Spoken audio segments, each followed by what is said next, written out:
Kukatpally love జిహాద్ కీలక విషయాలను తెలిపిన బాధిత యువతి. అప్పటికే 2 పెళ్లిళ్లు చేసుకున్న నవాజ్ హిందువుగా మారినట్లు మోసగించి ప్రేమ పేరుతో నన్ను వలలో వేసుకొని పెళ్లి చేసుకొని తనను మతం మార్పించాడని తెలిపింది. అతని బంధువులతో నన్ను అత్యాచారం చేయించాడని, తన ఆస్తిని మొత్తం దోచుకున్నాడని వాపోయిన లవ్ జిహాద్లో మోసపోయిన యువతి తెలియజేసిన మాటలు. బీప్ తినమన్నాడని, ఖురాన్ చదవమన్నాడని ఒత్తిడి తేవడంతో లవ్ జిహాద్ పేరుతో నవాజ్ ఏం చేశాడో చెప్పిన బాధితురాలు మాటలు. నా పక్క నుంచే వాడేవాడు. అండ్ ఇంకా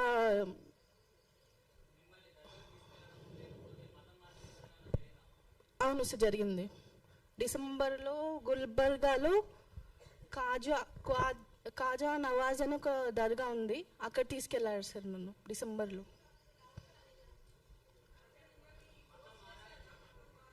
అవును చేశారు సార్.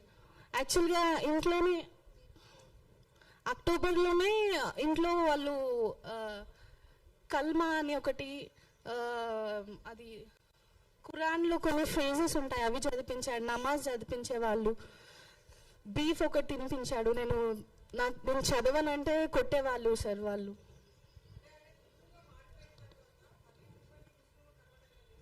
అవును అవును మ్యామ్. అతను ఫస్ట్ హిందూలాగా మారడని చెప్పాడు సార్. అండ్ దాని తర్వాత నన్ను ముస్లింలో కన్వర్ట్ అవ్వాలి అని ఫోర్స్ చేశారు.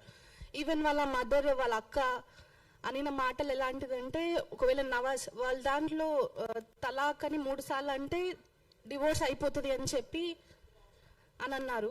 అండ్ వాళ్ళ అక్క నింది, ఒకవేళ నవాజ్ నీకు డివోర్స్ ఇచ్చిన తర్వాత నువ్వే మా ఫ్యామిలీలో వేరే వాళ్ళ దగ్గరికి పంపిస్తామని చెప్పి మాట్లాడారు సార్ నాతోటి. వాళ్ళ అక్క మాట్లాడింది. వాళ్ళ అమ్మ వచ్చి కల్మా చదివించింది ఆ రోజు, వచ్చిన రోజు హైదరాబాద్కి. అండ్ అతనితో పాటు వాళ్ళ తమ్ముడు ఒకళ్ళు వచ్చారు, మునావర్ ఉన్నాడు ఆ రోజు, మిగతా 2-3 కూడా వచ్చారు.